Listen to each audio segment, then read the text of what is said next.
S'il est un pays en Afrique qui sait attirer les touristes, c'est bien le Maroc.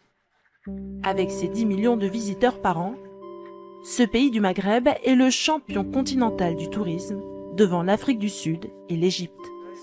Le Maroc s'attend à accueillir plus de 13 millions de touristes en 2023. Si ce pays africain est devenu l'Eldorado des touristes, c'est en grande partie grâce à son patrimoine culturel hors du commun, préservé et choyé encore aujourd'hui par les Marocains. Des tanneries millénaires de Fès à la vibrante place Jemaa El Fna de Marrakech, nous allons vous faire découvrir le Maroc à travers ses villes impériales.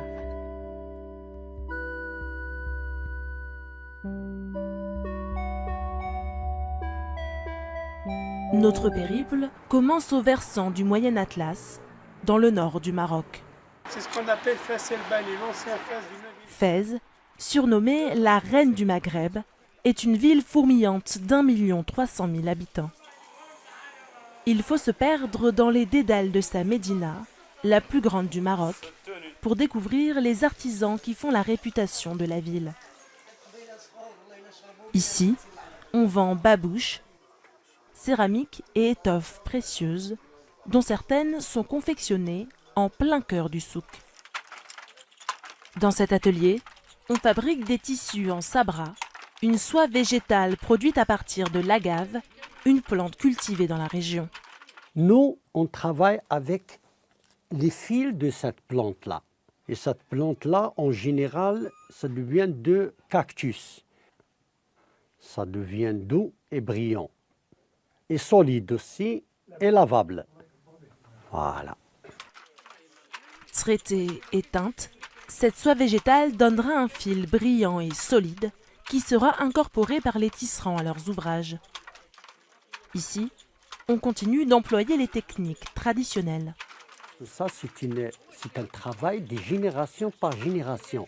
Des grands-pères, des fils, et c'est comme ça. C'est très ancien, vous voyez. Et l'avantage d'une machine comme ça, c'est pas comme les machines industrielles. Ça, il joue dans la largeur de la pièce. Le résultat, des étoffes comme celle-ci d'1,70 m sur 3 mètres. Il a fallu 1 jour et demi de travail pour confectionner cette pièce.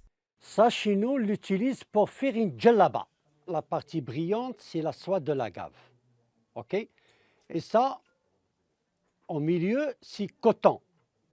Et certaines étoffes demandent davantage de travail, comme cette pièce en soie et en velours, 6 jours de confection. Locaux et touristes n'hésitent pas à dépenser plusieurs centaines de dirhams pour acquérir ces tissus rares et faits à la main. Et tout le monde maintenant cherche le passé. Vous voyez? Voilà. Et le passé, c'est ça, pour commencer la vie. Voilà.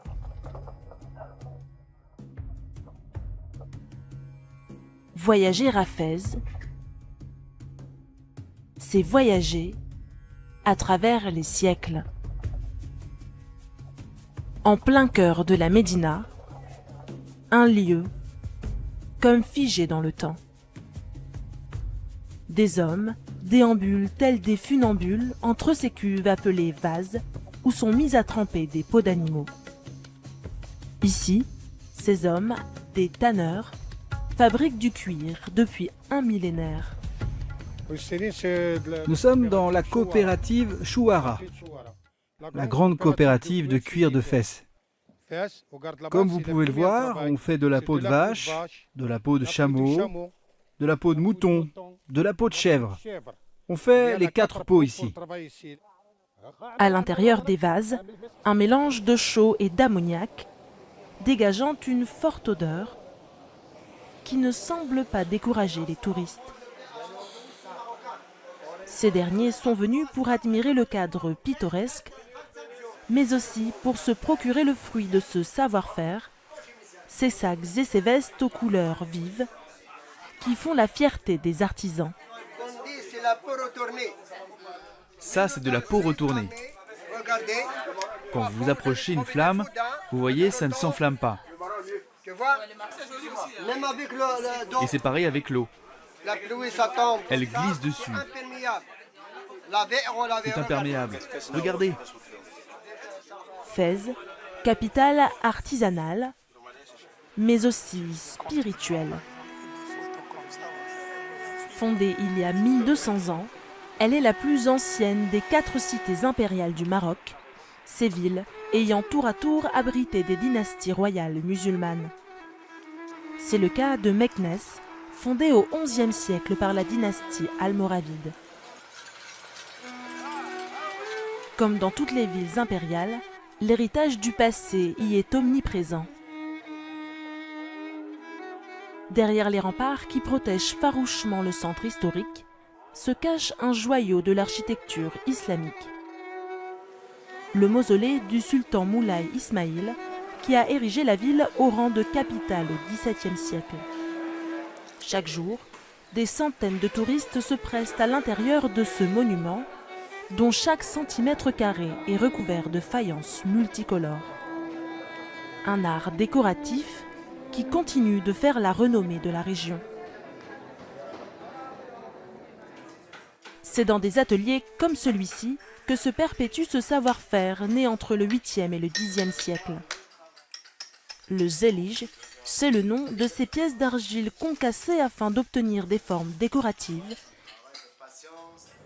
qui seront assemblées pour créer ces mosaïques très prisées des Marocains. On est devant un beau dessin qu'on le trouve à la rentrée de la mosquée Hassan II à Casablanca. Voilà, c'est un très joli motif. Il y a des gens qui viennent chez nous, ils nous demandent de faire ça. On peut le faire dans les médrasas, dans les mosquées, les écoles coraniques comme ça. C'est un très beau dessin, voilà. Que ça prend beaucoup de temps pour faire ça. Il faut compter au moins 2 mois de travail, voilà. Et vous le vendez combien? Ça demande au moins 75 000 dirhams, voilà. Ce panneau-là que vous voyez, ça prend de temps pour faire ça. 75 000 dirhams, l'équivalent de 4 400 000 francs CFA. Et cet atelier artisanal à succès ne se limite pas qu'aux zéliges. On y trouve toutes sortes d'objets en faïence, allant de petits souvenirs à des vases de grande valeur. Ce sont des motifs, quels que soient arabes, quelquefois des motifs berbères. Oui, c'est des belles choses. Hein. Et les touristes ils viennent chez nous, voilà, ils profitent d'avoir des souvenirs voilà, pour leurs amis, voilà, des belles choses. Hein. Et ça appartient dans notre culture. Une culture nourrie de multiples influences au fil des siècles. Au pied du mont Zéroun, une cité antique s'étend sur plus de 40 hectares. Volubilis, ancienne ville romaine fondée en -300 avant Jésus-Christ. Située dans une plaine stratégique, elle fit office d'avant-poste pour l'Empire romain. Cette cité de 20 000 habitants vivait du commerce de l'huile d'olive, permis par les nombreux oliviers qui poussent dans la contrée. Détruites par un tremblement de terre survenu au 8e siècle, les ruines de Volubilis ne seront redécouvertes que 1000 ans plus tard. Aujourd'hui inscrit au patrimoine mondial de l'UNESCO, Volubilis est le plus important site archéologique du Maroc. Il attire jusqu'à 300 000 touristes par an. Au Maroc, l'on peut venir apprécier le patrimoine historique, mais aussi l'art de vivre à la marocaine. Et en matière d'art de vivre, une ville est incontournable. Marrakech, surnommée la Perle du Sud, là encore une ancienne ville impériale. Capitale touristique du Maroc, la ville compte plus de 130 établissements étoilés, parmi lesquels des riads, ces petits palais de centre-ville avec leur patio central et leurs jardins intérieurs, summum du luxe à la marocaine. À la Maison Arabe, un riad situé en plein cœur de la Médina, on cultive pleinement cet art de vivre. On a plusieurs types de chambres ici à la Maison Arabe. Ça commence du standard jusqu'à la suite royale. Ce soir, on est au complet. J'ai la suite royale. Les clients qui vont arriver d'ici 1 heure, on en profite pour que je vous la montre si vous voulez, s'il vous plaît. Une suite royale en duplex à 600 000 francs la nuit. On a un salon en bas et puis la chambre à coucher en haut, et puis avec 2 salles de bain séparées. À ce prix, l'établissement propose une expérience luxueuse tout en misant sur l'authenticité. Toujours on essaie de garder la touche marocaine dans le bois, dans les murs. Pour la salle de bain, comme vous voyez, ça c'est une douchette qui est préparée par un simple artisan aussi marocain qui ont des mains en or qui font nous préparer ce tedellakt. Ça s'appelle tedellakt. Quand le client rentre dans l'hôtel, il doit se sentir qu'il est à Marrakech, qu'il est au Maroc. C'est ça la force de la maison arabe et tous les riads. Voilà. Une expérience authentique qui passe aussi par la gastronomie. Le restaurant de ce riad réputé affiche complet tous les soirs et tout doit être prêt avant l'arrivée des premiers clients. Bonsoir Hafed. Bonsoir. Tout se passe bien? Tout est prêt? On est prêt pour la soirée, pour la grande soirée ce soir? Oui. Les autres tables ils sont prêts aussi, je pense. Oui. Tout est nickel, les assiettes elles sont très bien, les couverts. Regarde la table de 6, elle est prête? Oui. L'objectif c'est 0 réclamation. Et qu'on est parmi les bonnes tables sur Marrakech, on est toujours au-delà de 100 couverts. Alors je veille chaque soir à ce que tout est OK, tout est bon. Voilà. Pendant que les hôtels d'excellence se préparent pour la soirée, un lieu est déjà en ébullition. Au pied du souk de la Médina, la place Jemaa el-Fna est le centre névralgique de Marrakech. Cette place attire à elle seule plus d'1 million de visiteurs par an. On est à Marrakech depuis 5 jours, on vient sur cette place tous les soirs. C'est vraiment incroyable l'ambiance qu'il y a ici, c'est une place mythique et oui, c'est des paysans complètement.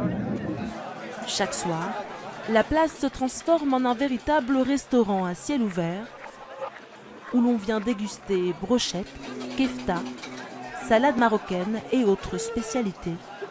Je pense que la nourriture marocaine, elle est vraiment spécifique au pays. C'est une nourriture qui est quand même assez consistante, on va dire, mais qui est très diversifiée. Alors pourquoi je viens à Marrakech? C'est surtout pour la culture, en fait. C'est une expérience qui est très humaine, au final. Les gens sont très sympas, on se sent toujours bien accueillis, on se sent un peu comme à la maison, alors que c'est pas du tout chez nous. Et c'est ça qui est très apprécié au final. Une expérience humaine qui envoûte jusqu'aux papilles. Et c'est encore la gastronomie qui nous conduit à la dernière ville impériale de notre périple, Rabat, la capitale du Maroc. Dans ce restaurant, on prépare des plats typiquement marocains, comme l'arfissa, une spécialité de la capitale.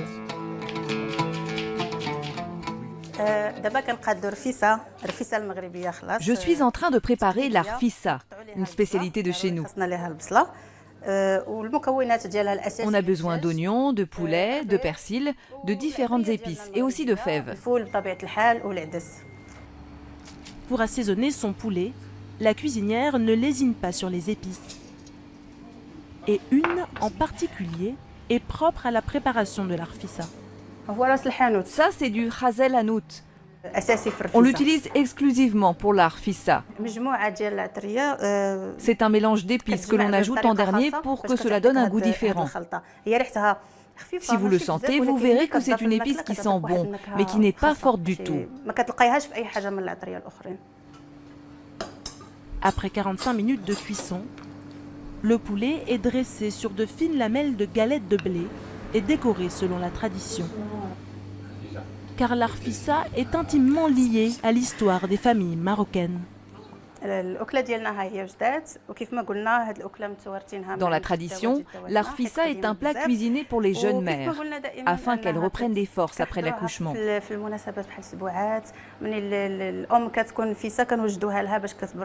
D'ailleurs, jusqu'à il y a peu, ce plat n'était cuisiné qu'à la maison et par les grands-parents.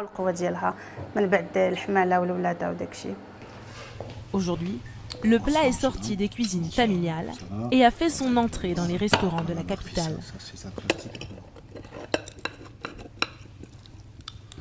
S'il n'est pas encore aussi connu à l'international que le couscous ou le tagine, il n'en est pas moins savoureux. Et c'est la première fois que je mange le rafissa. Et Je trouve que c'est savoureux, c'est aussi bon, avec ce mélange de fruits secs et de la pâte, comme les crêpes, aussi fines. C'est très bon, je sens le goût du curry qui me rappelle le Sénégal. On a un plat où on met le curry et je sens que c'est savoureux, c'est très bon. Gastronomie, hospitalité, paysage à couper le souffle, autant d'atouts qui permettront peut-être au Maroc d'atteindre son objectif, accueillir 27 millions de touristes par an en 2030.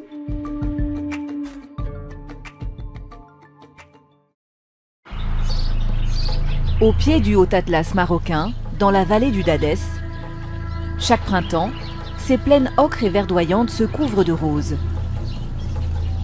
Une rose au parfum entêtant, la rose de Damas. Elle pousse ici à 1400 mètres d'altitude et ce sont les femmes qui la récoltent, entre les mois d'avril et de mai. Ces ouvrières entonnent des chants d'encouragement, en hommage à cette rose délicate.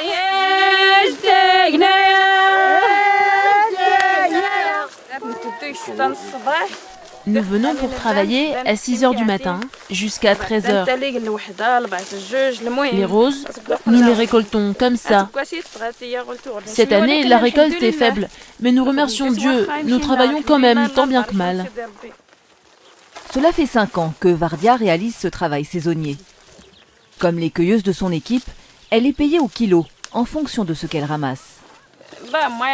Je peux récolter 20 kilos de roses en une demi-journée. Je gagne 6 €. C'est mieux que rien.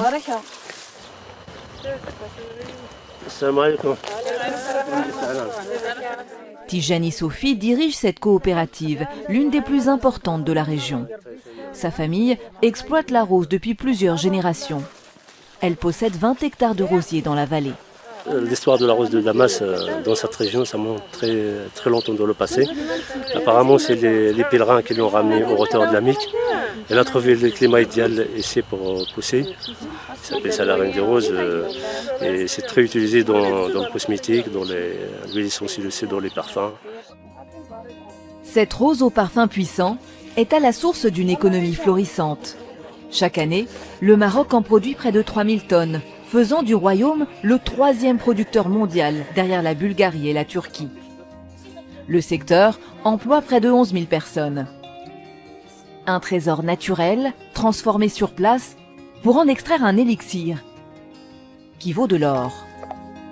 Une huile essentielle très recherchée par la parfumerie de luxe. Made in Africa vous emmène pour un voyage olfactif dans la vallée des roses au Maroc.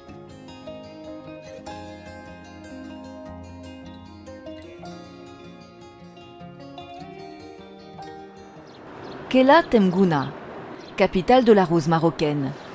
La ville compte plus de 100 coopératives qui travaillent dans le secteur. Il y a 6 ans, Hafsa Chakibi, franco-marocaine, quitte un poste confortable dans le secteur du pétrole à Paris pour se lancer dans la rose. Et c'est tout naturellement qu'elle choisit de s'installer dans cette vallée. La rose, c'est l'une des fleurs les plus précieuses, les plus rares dans le monde. Et il y a tout un imaginaire autour de la rose. Et le Maroc est un des principaux producteurs de la rose damascena, de cette rose très recherchée. Dans sa coopérative créée en 2018, la jeune entrepreneur décide de miser sur le bio, les petits volumes, et de produire une eau de rose traditionnelle en faisant travailler les femmes de la région. Pour commencer, elles sont en train de trier les roses pour la distillation. Donc la toute première étape, c'est vraiment de séparer les fleurs ouvertes qui vont être distillées des boutons fermés qu'on va utiliser plutôt pour le séchage, pour ensuite la préparation des thés. Les roses sont ensuite plongées dans ces alambics de cuivre pour être distillées à la manière traditionnelle, comme il y a plusieurs siècles. La fleur est plongée dans l'eau, donc on parle d'une hydrodistillation. Le principe de l'hydrodistillation, c'est de chauffer le mélange aux fleurs, aux roses. Et donc quand ça va chauffer, ça va générer de la vapeur. Et cette vapeur-là, elle va arriver ensuite dans cette partie-là, qu'on appelle le système de refroidissement, où on va la condenser, donc transformer la vapeur en eau, et on récupère à la sortie l'eau de rose. Notre méthode nous permet de récupérer une eau florale qui va être plus concentré en huile essentielle, donc il y aura un parfum plus proche de la fleur. Son eau de rose traditionnelle a vite trouvé des clients au Canada, en Chine, au Royaume-Uni et en France où elle est exportée. La rose permet aujourd'hui de faire vivre la petite entreprise plusieurs mois dans l'année. Après 6 ans, je peux dire que c'est un pari réussi et je ne regrette pas du tout d'avoir fait ce choix. Et maintenant, c'est à nous de pouvoir trouver de nouvelles débouchés pour nos produits. Et les débouchés sont nombreux. La rose de Damas fait les beaux jours de l'industrie cosmétique mondiale, prisée pour ses vertus hydratantes et anti-âge. Elle se décline en de nombreux produits. Cette Française, installée à Kelatem Gouna, ne peut plus s'en passer. Oui, alors pas que. Donc le savon que j'utilise régulièrement, l'eau de rose, l'huile de barbarie, l'huile d'argan avec de l'huile essentielle de rose. Voilà, ça c'est mes produits phares. Mais l'huile essentielle de rose a des vertus exceptionnelles. C'est très très cher, on en met très peu. L'huile essentielle de rose, un trésor, vendu 17 à 20 000 euros le litre. Tijani Sophie en produit une petite quantité dans son usine de Kelatem Gouna. Pour cela, les fleurs récoltées le matin au champ, encore fraîches, sont aussitôt traitées. Il faut la distiller le plus rapidement possible. Parce qu'en fait, plus que ça chauffe, ça perd l'arôme et ça s'abîme rapidement. Il faut pas moins de 5 tonnes de roses fraîches pour produire 1 litre seulement d'huile essentielle. 250 kg de roses sont placés dans ces alambics en inox chauffés à haute température pour être distillés par la vapeur cette fois. Et au bout de quelques heures... Oui, ce que vous voyez ici, la petite couche d'huile essentielle de la rose, c'est ça le trésor. Et ça coûte entre 17 et 20 000 euros le litre. Dans les parfumeurs, c'est la petite couche d'huile qui les intéresse pour faire les parfums de marque. Parce que c'est très cher et c'est très puissant. L'huile essentielle et l'eau de rose produite ici partiront en grande partie vers l'Europe pour l'industrie cosmétique et la parfumerie. Grâce à la rose de Damas, cette coopérative réalise un chiffre d'affaires de 200 millions de francs CFA par an. À 300 km de la vallée des Roses, à Marrakech, sa fragrance n'a pas échappé à Abderrazak Ben Chaban. Passionné de fleurs, ancien paysagiste du célèbre jardin Majorelle, la rose est pour lui une source d'inspiration. Quand vous voyez la première rose qui apparaît dans votre jardin, c'est la promesse du printemps, et pour le parfumeur, c'est la promesse d'une matière première qu'il va pouvoir utiliser dans la création des parfums. Évidemment, ce n'est qu'une note parmi des milliers de notes qu'on utilise dans le parfum. Mais celle-là, je la connais puisque je la cultive moi-même. Une rose au cœur des parfums de luxe qu'il compose depuis 25 ans dans son atelier. Comme cette matière première est précieuse, on va utiliser quelques gouttes pour faire un petit flacon d'eau de parfum de rose. Quelques gouttes d'huile essentielle de rose de Damas, mélangées à l'huile de rose Centifolia et un soupçon d'huile de safran suffisent pour créer un parfum envoûtant. C'est une fleur qui a marqué l'esprit de l'humanité par sa particularité, puis par aussi cette possibilité de créer des variations. Voilà. C'est une note qui est unique, mais qui a plusieurs facettes. C'est un peu comme un diamant avec plusieurs facettes. Et moi, je vois là, je sens une facette un petit peu épicée. C'est un patrimoine olfactif qui est unique au Maroc et qui mérite d'être valorisé davantage et d'être davantage connu et à sa juste valeur. Pour valoriser cette rose, le parfumeur Ben Chaban a même osé des créations originales, comme ce parfum à base de tabac et de rose. Quand vous entrez dans un bar à tabac, il y a cette odeur de tabac qui est très forte. Et j'ai pensé à une femme qui se serait parfumée à la rose et qui va apporter sa note de sensualité, et donc j'ai tout simplement essayé d'apporter cette note dans le flacon, de mélanger avec le tabac de la rose qui donne une sensualité à ce parfum et qui du coup devient très féminin, très sensuel, très sucré. Il y a quelque chose de léger. Ces parfums sont vendus 90 € en moyenne en boutique, mais certains peuvent atteindre plusieurs centaines d'euros. Comme celui qu'il nous fait découvrir, une création sur mesure pour une cliente. Ça s'appelle Sa Majesté la Rose. Il y a très peu de gens qui ont eu accès à ce parfum. Il est de 50 ml et à l'intérieur, il y a 20% de rose. Donc, et comme c'est une seule note, donc, vous avez senti que toute la pièce maintenant sent de parfum de rose. Voilà. Son souhait ? Prouver que le Maroc peut produire du parfum de grande qualité, grâce à cette matière première rare qui pousse sur son sol. Je ne pense pas qu'au Maroc, on a conscience qu'on est assis sur une mine très particulière, sur une matière rare qui est celle de la rose. Et c'est pour ça que je voulais absolument faire un parfum dont je suis fier. Je sais que quantitativement, ce n'est pas encore beaucoup, mais on a la possibilité de faire ce parfum et ça va être l'entrée officielle du Maroc dans le marché international du parfum. Ce n'est pas impossible, la preuve, elle est devant vos yeux.